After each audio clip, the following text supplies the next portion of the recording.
So what you've done is practice certain habits, whatever they might be, let's call them bad habits, and you like those things to get under control, but you can't. So maybe when you're speaking, for example, you use like and you know, and you say a lot. And you've practiced that, so you're really good at it, and you'd like to stop it, but you don't get to, because you've built that little machine right into your being, right? It's neurologically wired, and it's not under conscious control, and anything you practice becomes that.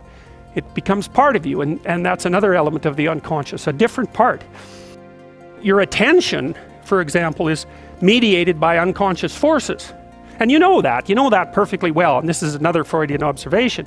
You know, if you're sitting down to study, for example, your conscious intent is to study, but you know perfectly well that all sorts of distraction fantasies are going to enter the theater of your imagination non-stop and annoyingly, and there isn't really a lot you can do about that except maybe wait it out. You know, so you'll be sitting there reading and your attention will flicker away. You'll think about, I don't know, maybe you want to watch Jane the Virgin on Netflix or something like that, or maybe it's time to have a peanut butter sandwich, or you should get the dust bunnies out from underneath the bed, or it's time to go outside and have a cigarette, or maybe it's time for a cup of coffee, or it's like all these subsystems in you that would like something aren't very happy just to sit there while you read this thing that you're actually bored by, and so they pop up and try to take control of your perceptions and your actions non-stop. Maybe you think, well, this is a stupid course anyways, why do I have to read this damn paper, and what am I doing in university, and what's the point of life? It's like you can really get going if you're trying to avoid doing your homework, and then you might think, well, what is it in you that's trying to avoid? Because after all, you took the damn course and you told yourself to sit down. Why don't you listen? Well, because you're a mess. That's basically why. You haven't got control over yourself at all. Clean your room. Organize your life.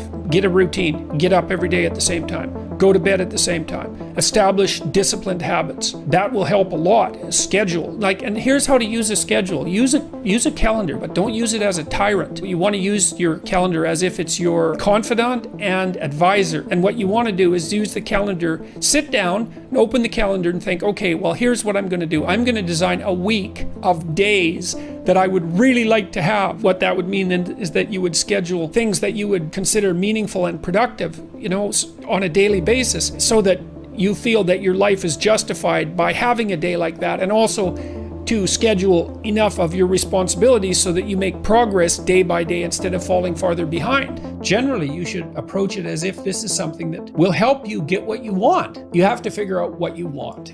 And then you have to figure out how to decompose what you want into actionable steps. You know, that's a pretty good deal, all things considered. And you can start stupid and slow. Like I said, just throw some things in that you're pretty likely to do and fill in the schedule with broad strokes. And then as you get familiar with it and comfortable with it and maybe even happy with it, you can fill in the details and start to use it in a more sophisticated way. And what that'll do is, it doesn't directly affect your neurophysiology, but you react to uncertainty and the unexpected with more physiological preparedness and more expenditure of energy than the typical person. And so what you want to do is organize your surroundings, because it's a lot easier to organize your surroundings, at least to begin with, than it is to do radical reconstruction on your fundamental temperament. Generating a view of your life that consists of valued goals that you want to attain, and then steps by which those might be attained. Well, then you can ally that with a schedule, and then, you know, not only do you know what you're doing, you know that what you're doing is moving you towards something you want, and that's rewarding. You need to have a primary discipline. It's absolutely necessary to succeed in life. Now, once you have a primary discipline, then you can branch out and become a multiplicity in your disciplined approach, and then you're absolutely bloody unstoppable.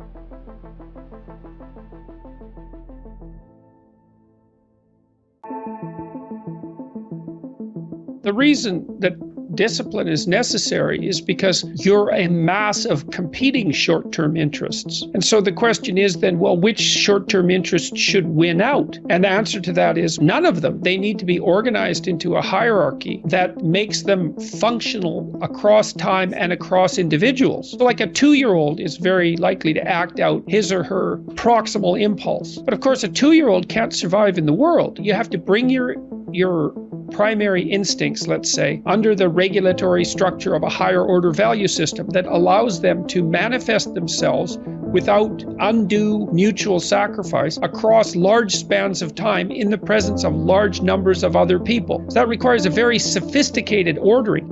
A meta-narrative is necessary to unite subcultures so that they can operate peacefully and within the same space. The same thing applies within you, because you're like an internal coalition of warring single-minded tribes, and they have to all be brought under the organizational structure of long-term collective vision. And in order to do that, you have to be disciplined. And any discipline, technically speaking, is an attempt to bring all those competing short-term impulses under a larger scale and more inclusive framework. You do that, and then, well, that's actually what gives you freedom.